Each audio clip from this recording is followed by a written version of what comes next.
Olá, turma. Então, voltamos ao assunto de trabalhos fisicamente pesados e em altas temperaturas. Agora, eu vou fazer uma aula sobre as recomendações de ergonomia em atividades fisicamente pesadas e em altas temperaturas. Bom, já sabemos então o que são as atividades fisicamente pesadas e as atividades em altas temperaturas. Agora, como fazer uma recomendação para essas atividades?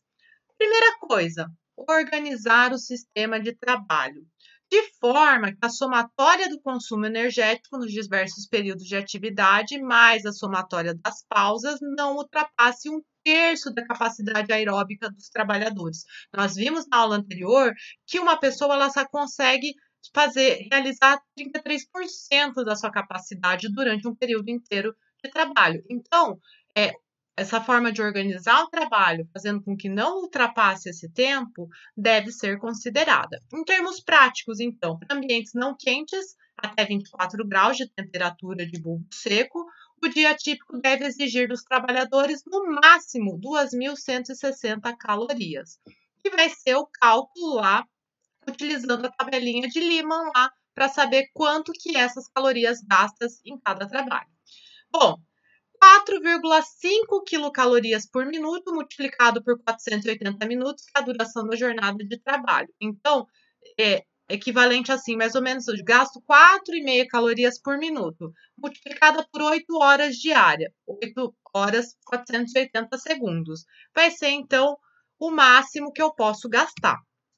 Em termos práticos, para as temperaturas, no caso, ó, vejam, eu tenho temperatura saindo, partindo dos 26 graus até os 36. E o máximo de calorias que eu posso executar nessa atividade, que eu posso perder quando eu estou executando essa atividade nessas temperaturas. É o máximo de esforço físico, porque vocês lembram que o esforço físico, ele queima, então, as calorias. E essas calorias vão ser, então, a quantidade aqui máxima. Então, vejam que é inversamente proporcional. Quanto maior a temperatura do ambiente, eu vou poder fazer menos esforço físico, ou seja, eu vou poder ter uma menor perda de calorias. Quanto mais exercício eu faço, mais caloria eu perco. Então, quando o ambiente é muito quente, eu não posso fazer tanta atividade física porque eu não posso perder tantas calorias. Então, está relacionado à atividade, ao esforço físico. Vejam lá, a 26 graus, eu posso gastar 2.016 calorias. Já a 36 graus, essa quantidade de calorias ela é bem menor. Eu vou poder gastar 1.344 calorias. Então, conforme a temperatura ela sobe, as calorias elas diminuem. O esforço físico tem que ser menor. Pausas. O sistema de trabalho e pausas deve favorecer as pausas curtas e curtíssimas. Eu já falei disso também na aula anterior. Deve-se usar as pausas longas somente quando for impossível o uso de pausas curtas e curtíssimas. Então, se eu estou num ambiente extremamente difícil de entrar, de me locomover, eu preciso fazer uma manutenção lá, eu não tenho como ficar fazendo as pausas porque eu tenho que me paramentar todo, aí eu posso pensar em pausas mais longas ao longo dessa jornada. Mas se é possível ter as pausas curtas e curtíssimas, eu tenho que dar preferências a esses tipos de pausa. O uso das pausas curtas e curtíssimas, no caso de ambiente de alta temperatura, usar o limite de tolerância baseado na medida do IBUTG da tabela. A NR15 ela traz um anexo novo sobre essas temperaturas, né? Sobre também o metabolismo ali. Em ambientes com alta quantidade de calor radiante, é indicado que o repouso seja feito em salas com ar condicionado, cuja temperatura efetiva seja regulada para 20 graus. Então, é temperatura efetiva aqui regulada para 20 graus. Então, eu preciso saber a temperatura do bulbo seco, do bulbo úmido, há também a velocidade do ar ali naquela sala para poder determinar 20 graus lá no ábaco da temperatura efetiva. Então, lembrem-se da questão da temperatura efetiva. Limite de tolerância para o trabalho constante em ambiente de altas temperaturas. Valores máximos de BUTG. Bom, essa tabela aqui é uma tabela de recomendação de carga de trabalho, leve, moderada e pesada. Regime de trabalho intermitente com descanso no próprio local de trabalho por hora. Trabalho contínuo, se ele for leve, até 30 graus. Moderado, até 26. Se for pesado, é no máximo 25 graus.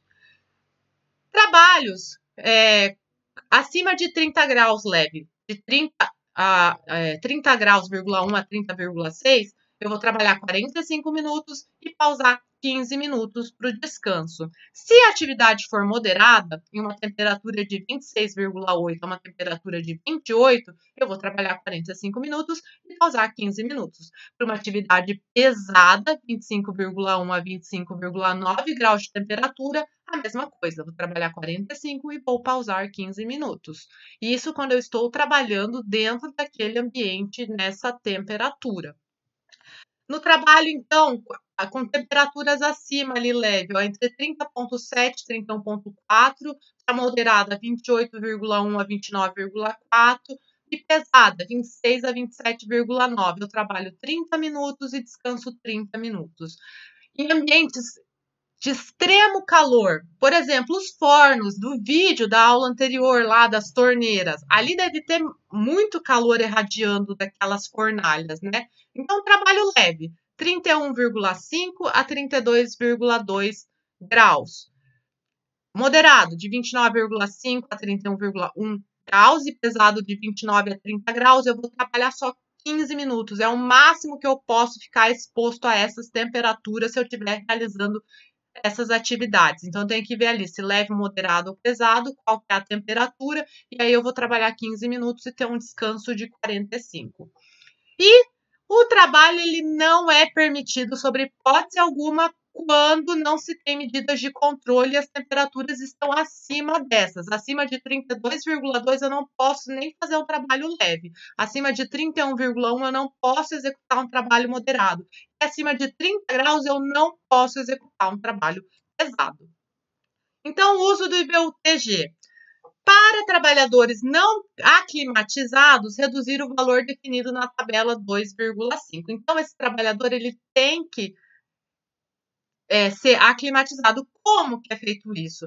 Esse trabalhador ele vai ser colocado para trabalhar aos poucos. Eu vou dando pequenas doses de trabalho para ele, digamos assim. Hoje ele trabalha um tempo perto daquele forno. Amanhã ele trabalha esse tempo e um tempo a mais, para ele se acostumando ao ambiente mais quente. Porque se você coloca ele para trabalhar no ambiente quente, logo de uma vez, e essa pessoa lá não está acostumada, vai ter algum problema. Essa pessoa ela vai passar mal, ela não vai conseguir executar o trabalho dela com eficiência. Então, uma pessoa não aclimatizada ali, eu ainda tenho que pegar aquela tabela e diminuir 2,5 graus para cada um dos valores. Então, a tabela refere-se ao uso de uniformes comuns de verão. No caso, o uso de macacões ou de uniformes de algodão, geralmente usado no meio industrial. Cada um dos valores deve ser reduzido em 2 graus. No caso de uso de uniformes de inverno, então, ou diante da necessidade do uso de uniformes impermeáveis ainda, eu preciso reduzir a proteção para 4 graus. Então, aqueles valores lá, uma pessoa não aclimatizada, eu vou pegar os valores e vou diminuir 2,5. As pessoas que não utilizam o uniforme normal de algodão, eles utilizam o uniforme de inverno, por exemplo, eu tenho que reduzir 2 graus. E para as pessoas que utilizam o uniforme que são impermeáveis para proteção do corpo, os valores devem ser reduzidos em 4. Por quê? Lembra, eu falei na primeira aula que os uniformes impermeáveis eles não deixam você transpirar. Então, você não tem troca de calor com o ambiente. Por isso, essa redução de 4 graus na temperatura. Bom, limites de tolerância para trabalhos de exposição intermitentes a altas temperaturas. Era só um minutinho. Deixa eu ver um negocinho aqui. Bom, essa tabela aqui é da antiga NR15. A antiga NR15, o anexo 3, ela foi mudado. Então, nós não temos mais essa tabela aqui. Vamos dar uma olhadinha, então, na NR15 para ver como ficou esses limites de tolerância para o trabalho de exposição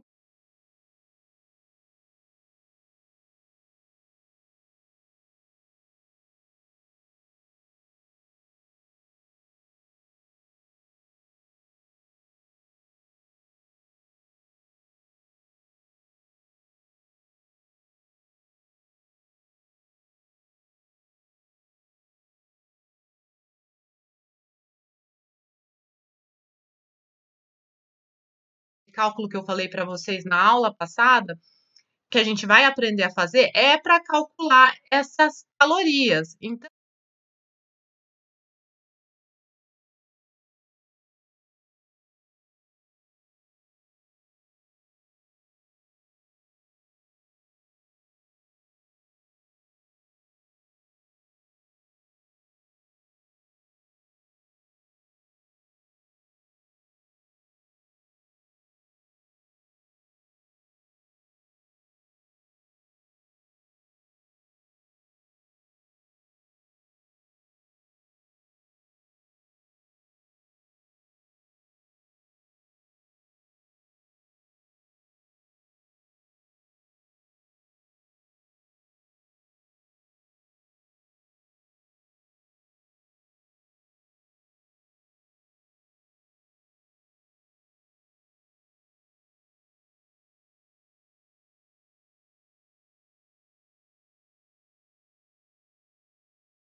uma hora, fazer uma média das atividades que eu realizo em uma hora, para saber a quantidade de quilocalorias que eu gasto para ter o valor, então, máximo do IBU-TG que eu vou estar podendo trabalhar, da temperatura máxima à exposição da temperatura, desculpa, da exposição máxima àquela temperatura.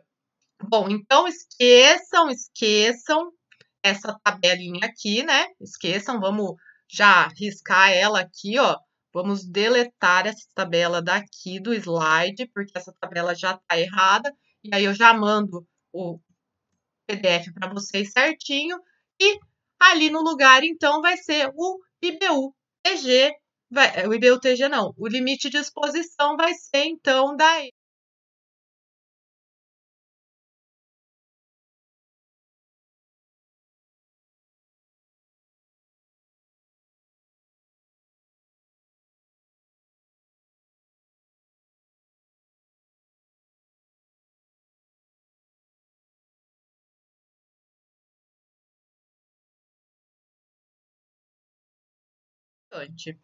Bom, no trabalho mental, eu tenho uma questão também de temperatura. Não é só porque eu estou trabalhando sem esforço, esforço muscular, eu digo, né? Eu estou trabalhando com o cérebro daí no trabalho mental, mas não estou fazendo nenhuma atividade física.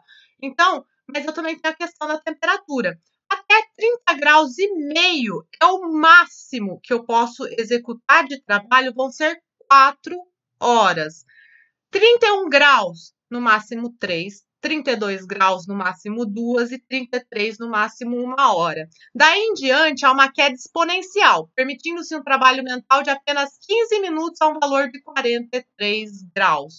Ou seja, trabalho mental, geralmente feito em escritório, feitos em sala, feito sentado, há um método de controle fácil da temperatura ambiente. Condicionadores de ar-condicionado, aparelho de ar-condicionado que a gente tem na sala de aula lá do JK, porque no verão na sala, se não tiver aquele ar-condicionado, é até difícil de conseguir estudar, porque você se distrai, você passa mal, o calor, ele deixa a pessoa agoniada com aquela sensação, a pessoa fica passando mal. Então, existe sim também o máximo de horas que você pode trabalhar a determinada temperatura, mesmo que essa atividade ela não exija um esforço físico, e sim um esforço mental.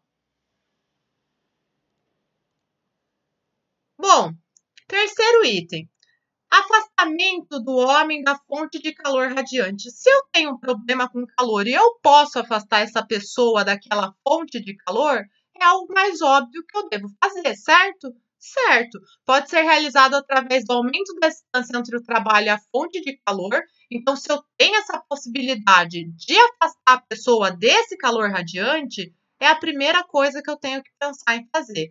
Ou através da redução do tempo em que o trabalhador fica exposto a essa fonte de calor. É importantíssimo entender que o trabalho em ambiente quente deve ter a mesma filosofia pit stop das corridas de automóveis. Como que é isso? Tudo deve ser planejado para que o tempo naquela atividade seja o mínimo possível. Então, eu planejo a atividade antes de entrar no local quente. Preciso fazer a manutenção de um motor de uma máquina numa sala de máquinas e lá é extremamente quente porque tem várias máquinas funcionando, vários motores. Então eu vou planejar essa manutenção antes de começar o trabalho. Todos os preparativos são feitos fora desse ambiente. Então eu vou preparar tudo que eu preciso fora, antes de entrar lá dentro da casa de máquinas. Todas as ferramentas ficam preparadas e maximiza-se a eficácia na execução da tarefa, eliminando os fatores de dificuldade. Então eu preparo tudo antes de entrar nesse local quente. Treina-se bem os operadores e assim o tempo que os mesmos gastam naquele ambiente fica minimizado. Então, eu treino bem quem vai fazer a manutenção. Geralmente, eu mando a minha melhor pessoa para fazer essa manutenção quando o ambiente ele exige que o trabalho seja rápido e bem feito, né? Bom, 4. Interposição de barreiras de metal polido entre a fonte de calor radiante e o trabalhador. Uma barreira, então, entre um forno e a pessoa que está trabalhando vai, então, diminuir esse calor. A barreira de calor mais facilmente utilizado é o alumínio. Tanto que em construções colocam aquela manta de alumínio que chama, né?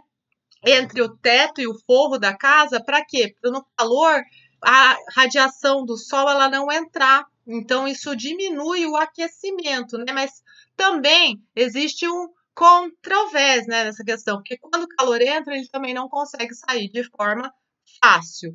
Pode-se construir barreiras de alumínio polido sobre a forma de biombos, pode-se revestir o lado interno dos fornos com a barreira de alumínio, porque daí ele vai irradiar o calor para dentro desse forno, e essa medida é indicada quando o calor é proveniente de uma fonte bem definida. Por exemplo, um forno. Um forno, eu sei, é aquele forno, é aquela peça que está irradiando calor. Então, eu posso indicar essa medida. Agora, se o calor é do ambiente inteiro, eu não sei bem de onde que está vindo esse calor, essa medida ela não vai funcionar. Quando vem de fontes difusas, ela vai ter pouca utilidade, então. Bom, um outro método de melhorar o trabalho fisicamente pesado em altas temperaturas é a mecanização auxiliar. Então, como a gente já viu na aula anterior, a tendência a levantamento de carga é diminuir. Por quê? Porque eu tenho uma mecanização auxiliar que pode realizar essa função. Então, eu devo criar condições mecânicas no ambiente de trabalho de forma que as tarefas de levantamento e manuseio de cargas elas sejam feitas mecanicamente, reduzindo assim esse dispêndio energético. Então, toda vez que eu puder utilizar a mecanização de forma auxiliar nesse levantamento de carga, aqui, ó, como nas imagens abaixo, seja ela manual ou seja ela totalmente automatizada, eu devo optar, então, por essa forma de mecanização, essa forma de levantamento de carga. Bom, gente, então, vamos falar do sexto item das recomendações para aliviar, então, para melhorar essas condições de trabalho. Programação dos horários das atividades. Então, as tarefas devem ser estudadas, elas devem ser programáveis em ambientes quentes. Então, você tem que programar essas tarefas em locais quentes. E as mesmas são planejadas para os horários entre 6 e 7 horas da manhã, quando eu necessito de luz do dia para executar essa tarefa. Por que 6, 7 horas da manhã? Porque as temperaturas nesse horário, elas são mais amenas. E ao longo do dia que essa temperatura, ela vai, então, subindo. Então, às 6, 7 horas da manhã, elas são mais amenas, o dia é menos quente. Então, se eu preciso de luz, eu programo ela para esses horários. Bom, ou então, para a parte da noite. Se eu não preciso da iluminação natural, eu vou programar essas atividades, então, para o período noturno. Eu evito sempre o período entre 10 e 17 horas, mesmo todo custo que as mesmas sejam feitas entre 10 e 17 horas. Por quê? Porque é o período mais quente do nosso dia, entre as 10 e as 17 horas. Caso eu necessite dessa entrada nesses horários, eu tenho que lembrar bem da questão das pausas e da temperatura. Então, evitar esse horário entre 10 e 5 horas da tarde, porque nesse horário a temperatura está muito alta. Bom, redução da umidade do ar do ambiente. Então, possibilita a perda de calor por evaporação. Pode ser usado desumidificadores, cuja eficácia e a conveniência dependerão do estudo do tamanho da área, da gravidade do problema e do equipamento necessário. Então, se eu tenho muita umidade no ar, eu não consigo ter troca de calor com o ambiente. Por quê? A troca de calor ela ocorre pelo suor. E se eu estou suando e o ambiente está muito úmido, esse suor ele não vai evaporar, não vai ocorrer o resfriamento da pele, então isso não vai adiantar. Então, por isso que eu preciso pensar em como reduzir a umidade do ar do ambiente, que seria, então, por métodos de desumidificadores. Ventilação do ambiente. O aumento da ventilação só pode ser usada se o ar estiver a uma temperatura menor que 29 graus.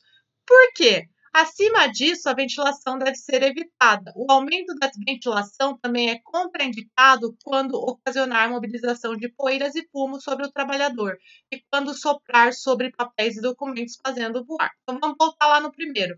Por que o aumento da ventilação só deve ser usada se o ar estiver a uma temperatura menor que 29 graus? O ambiente ele vai estar tão quente que o ventilador só vai fazer aquele bafo de ar circular. Então, o ventilador não vai ser eficiente para o resfriamento. O aumento da ventilação também é contraindicado em locais com poeiras e fumos. Se eu ligo um ventilador num local cheio de poeira, aquilo vai virar uma nuvem de poeira, eu vou levantar aquele poeirão assim, então isso não vai adiantar. É a mesma coisa que eu ligar o ventilador em cima de um tanto de talco, um tanto de giz, eu vou levantar a poeira dentro do ambiente, o que não vai ser legal. Bom, de qualquer forma, é contraindicado que a velocidade do ar que chega ao trabalhador seja maior que 0,75 metros por segundo. Isso está lá, ó, na NR17. Não pode ser superior a 0,75 metros por segundo. Então, o termo anemômetro vai servir para medir essa ventilação do ambiente. Refrigeração do ar. Solução geralmente aplicável a escritórios e raramente recomendada em ambientes industriais com fontes de calor radiantes significativas. Vimos isso nas condições ambientais, na matéria passada. Então, o indicado seriam exaustores, circuladores de ar ali para esse ambiente. O mais indicado, então, condicionadores de ar, vai ser para escritórios, um ambiente onde eu consigo controlar tudo fechado ali, né? Para poder colocar esses condicionadores de ar. Aclimatação do calor. Então, eu falei bem no comecinho sobre essa aclimatação do funcionário. Então, como é que funciona isso? Em termos práticos, eu consigo aclimatar um trabalhador em 6 dias. Embora a adaptação hidroeletrolítica, que é o aumento da taxa de sudorese e diminuição do sódio no suor, só ocorra completamente após 3 semanas e a adaptação cardíaca em si completa após 3 meses. Então, em 6 dias eu vou ter uma adaptação desse trabalhador para ele conseguir se adaptar à temperatura. Mas ele ainda vai estar suando muito, porque ele ainda não teve essa adaptação hidroeletrolítica, que só ocorre completamente após 3 semanas. Então, é necessário repor essa hidratação, repor a água do organismo, e não só a água, os minerais também, como sódio e potássio, porque você perde na transpiração sódio e potássio. E sódio e potássio, eles são essenciais para diversas funções orgânicas do nosso metabolismo. Então, quando vocês fazem exame de sangue, às vezes é medido ali o potássio. O potássio é um elemento essencial para o coração, por exemplo. Então, se eu tenho um aumento excessivo de potássio, eu tenho problema. Se eu tenho uma queda excessiva de potássio, eu tenho problema. O sódio é a mesma coisa. Quem tem pressão alta já sabe que sódio em excesso eleva a pressão. Quem consome sódio em excesso, quem tem pressão alta não pode consumir o sódio em excesso, mas esse sódio, ele também não pode faltar no organismo. Eu tenho que repor, então, esses minerais do nosso corpo. E a adaptação cardíaca, que só vai ocorrer após os 3 meses. Então, a aclimatação do calor, ela ocorre assim. Inicia-se com 50% da carga de trabalho no primeiro dia. Então, no primeiro dia, eu vou colocar a pessoa que nunca trabalhou com calor para fazer 50% do trabalho. Então, se ele ia trabalhar 8 horas naquela função, no primeiro dia ele só vai trabalhar 4, que é para começar a adaptação dele. No segundo dia, eu vou aumentar 10%. Então, no segundo dia, ele vai trabalhar 60% do tempo ali. No quarto dia, ele vai aumentar mais 10%. Vou trabalhar então 70%, até atingir os 100% ao final de 6 dias. Aí, ao final dos 6 dias, ele vai trabalhar às 8 horas e assim eu vou ter realizado a aclimatação do funcionário a esse calor. Bom, gente, eu sei que, acho que vocês já perceberam, eu estou fazendo umas pausas nesse vídeo, mas é que eu estou gravando aqui e eu estou atendendo alguns alunos no celular. Então, vamos voltar aqui na nossa aula. Vamos falar sobre essa reposição hídrica e eletrolítica, né? É a reposição dos minerais, então, do corpo, dos sais minerais. A água, ela deve ser bebida de preferência parceladamente. Eu não posso pegar água e tomá-la toda de uma vez. Eu tenho que tomar de pouquinho em pouquinho. Mesmo quando a gente não está com sede, a gente tem que beber água para se manter hidratado. Essa água, ela não pode estar em uma temperatura menor que 12 graus. Por quê? Porque o seu corpo ele está superaquecido e você toma uma água muito gelada, você vai ter algum mal-estar. Acho que vocês já tomaram água muito gelada assim de uma vez e já deu dor de cabeça, dá um certo mal-estar. Então, essa água ela tem que estar numa temperatura de 12 graus, uma temperatura agradável. Sobre a reposição salina, há um consenso que não é necessário em trabalhadores já aclimatados, mas naqueles trabalhadores que nunca trabalharam e que precisam dessa aclimatação, eu preciso fazer essa reposição salina. O fornecimento de alimentação um pouco mais salgada pode ser uma opção nos refeitórios, mas essa questão de colocar mais sal na comida, nos refeitórios, pode prejudicar pessoas que têm algum outro problema de saúde, como a questão da pressão alta. Então, isso não seria o mais indicado.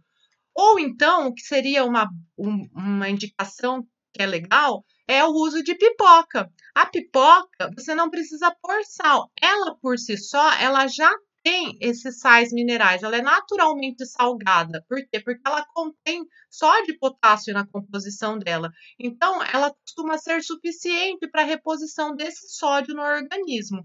Então, assim, a pipoca até sem sal ela vai repor. Então, não é uma pipoca onde eu vou pôr sal. É uma pipoca normal, uma pipoca natural, sem nada, sem sal, sem nada, vai ajudar a repor, então, esse sódio do organismo. Quando a pessoa é pouco ou não aclimatadas, são colocados para trabalhar em ambientes muito quentes, então é indicado uma solução de água mais cloreto de sódio na concentração fisiológica de 9 gramas de cloreto de sódio, né, o sal, para 1 litro de água fria, a temperatura de 12 a 15 graus. Então, para uma pessoa não aclimatada, é recomendado isso. Preparos comerciais na farmácia, existem aqueles soros, sachês, existem, o pessoal chama de suquinho, mas é um soro também. São preparos comerciais que podem ser comprados e utilizados e fornecidos a esses trabalhadores. Mas também a fórmula do soro caseiro atende muito bem a isso. Então, existe essa colherzinha que é distribuída geralmente em postos de saúde. Então, eu tenho aqui, ó, uma medida rasa de sal desse lado e um copo cheio de água para 2 medidas rasas de açúcar, que vai ser esse lado de cá. Então, vou usar 2 medidas dessa de açúcar para 1 medida dessa de água e um copo cheio de sal, desculpe, e um copo cheio de água. Então, isso vai fornecer essa reidratação com os eletrólitos e com o sódio faltante no organismo, nos eletrólitos que ele perdeu ali. É difícil, é a moto passando na rua. o sódio que ele perdeu ali fazendo as atividades. Bom, um outro jeito de melhorar essa atividade são roupas adequadas e óculos com filtro infravermelho. Os óculos com filtro infravermelho, eles são muito importantes para esse tipo de atividade. O algodão e o linho, eles são os mais indicados para atividades que você tem que mexer e trabalha com calor, por quê? Porque eles permitem a evaporação do suor, essa troca de calor do ambiente para resfriamento do corpo. Então, para refletir o calor, o adequado são as vestimentas de metal polido. Então, eu utilizo vestimentas de metal polido quando eu quero que esse calor ele seja refletido para o ambiente. Óculos com filtro infravermelho vão reduzir, então, a incidência de calor nos olhos, prevenindo o aquecimento do cristalino que leva, então, esse aquecimento a desenvolver a catarata. Por isso, é extremamente recomendável e tem que ser utilizado esses óculos com filtro infravermelho. Por quê? É a radiação infravermelha que gera o calor. Não que as outras radiações elas não sejam prejudiciais, mas é a infravermelha que ela é sentida na forma de calor. E você vai ter essa radiação no seu olho e isso vai ser prejudicial, desenvolvendo então futuras cataratas. Ginástica de aquecimento. O trabalhador envolvido em atividades físicas pesadas, ele se beneficia da ginástica de aquecimento, que movimenta grandes grupos musculares, porém sem sobrecarga. Então, executar os exercícios durante aproximadamente de 6 a 8 minutos. O recomendado seria que eu tivesse um fisioterapeuta, um educador físico que aplicasse essa ginástica laboral dentro do meu ambiente de trabalho. Mas se eu não tenho essa possibilidade, exercícios simples como esses aqui, ó, da figura ao lado, podem ajudar os trabalhadores a evitar essas lesões. Esse aquecimento ele deve ser feito sempre antes de começar uma atividade pesada. Antes de começar uma atividade pesada, eu preciso fazer a ginástica de aquecimento para evitar as lesões musculares. Então, eu tenho aqui, ó, alguns exemplos de exercício para aquecimento.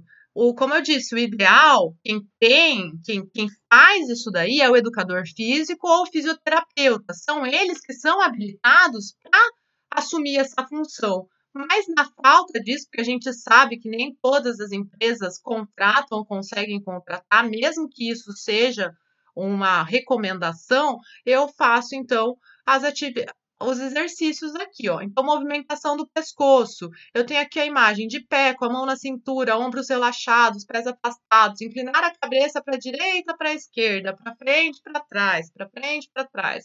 Isso repetir por 5 vezes para cada lado e para frente e para trás. Movimentação dos ombros. Então, ali, igual na figura, eu vou de pé, com os braços ao longo do corpo, levar os braços lateralmente acima da cabeça. Voltar à posição inicial. Conservar as costas retas. Eu vou fazer, então, isso 10 vezes. Ó, movimentação dos braços 10 vezes para que eu aqueça essa musculatura aqui, certo? Aquecimento cardiovascular, chamado de skipping. Então, corre no mesmo lugar, batendo a mão no joelho. Então, igual na figurinha aqui, ó, elevação dos joelhos à frente. Então, eu conto 30 segundos fazendo o mais rápido que eu possa. Isso vai ativar os meus batimentos cardíacos. Então, chama-se de aquecimento cardiovascular. Aquecimento cardiovascular polichinelo. Polichinelo, então, todo mundo sabe fazer. De pé, de braço ao longo do corpo, eu salto, afasto as pernas e elevo os braços acima da cabeça, simultaneamente. E depois eu abaixo os braços e fecho as pernas quando eu voltar para o lugar. Então, eu vou repetir, eu vou fazer lá 1, 2, 3, 4, até 20 polichinelos. Alongamento das costas e dos músculos posteriores da coxa. Então, de pé, de braço ao longo do corpo, eu vou flexionar o tronco à frente, tentando encostar a mão no chão. Evitar fazer o movimento de ioiô, ficar assim, ó, tentando fazer isso. Não, você vai de uma vez e fica até onde o seu braço alcança. Tem gente que tem mais elasticidade, tem gente que tem menos. Mas conforme você vai praticando o alongamento, você vai adquirindo maior elasticidade. Então, você deve permanecer na posição abaixada, igual a imagem aqui no canto, por 15 segundos. Bom, aqui nós temos um vídeo, então, eu vou deixar para vocês depois, ali no link da aula, para vocês assistirem sobre ginástica laboral dentro do ambiente de trabalho. Bom, gente, é isso. Eu volto na próxima aula, então, falando sobre a seleção médica para atividades fisicamente pesadas em altas temperaturas, tá? Falta só um pouquinho dessa aula, mas eu volto então na próxima aula. Qualquer dúvida, estou à disposição e até lá, então.